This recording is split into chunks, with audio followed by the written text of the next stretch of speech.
India's youth unemployment crisis, a looming economic challenge. India has one of the youngest population in the world with over 65% under the age of 35, and this should be ideally be India's biggest strength, a powerful demographic dividend. However, the harsh reality is different. India's youth, uh, the youth unemployment rate stood over at the rate 23% in 2024, and one of the highest among emerging economies today. Let's dive deep into why and why India is struggling to create enough jobs for its youth and what can be done about it.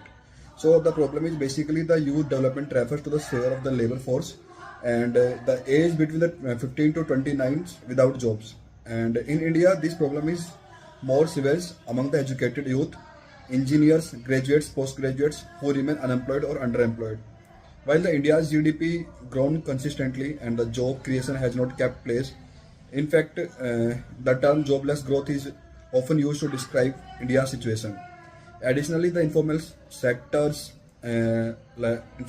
dominate unemployment over 80%, and over 80% of the India's workforce in formal jobs lacking job securities and benefits and growth opportunities.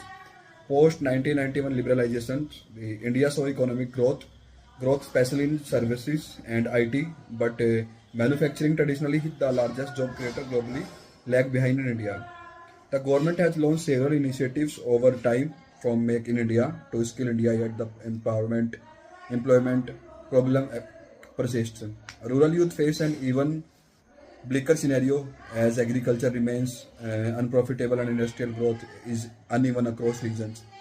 Cause of youth unemployment basically the skill mismatch and slow growth, slow industrial growth basically, and the over independence of the informal jobs. So let's discuss about the skill mismatch. Our education system focuses on degrees, not employable skills. There is a clear gap between the industry needs and the graduate capabilities. And if we are talking about the slow industrial growth, then India's manufacturing sectors has not expanded enough to absorb the growing workforce. And if we're talking about the over independence of the informal jobs, so informal jobs dominate, offering no stability for the growth, and automation and digital disruption, technological advancement reduces demands for low skill labors, and let's discuss about the possible solutions. Then the programs like Skill India need to focus more on the quality, not just quantity. Tie up with the industries to ensure real employability are crucial.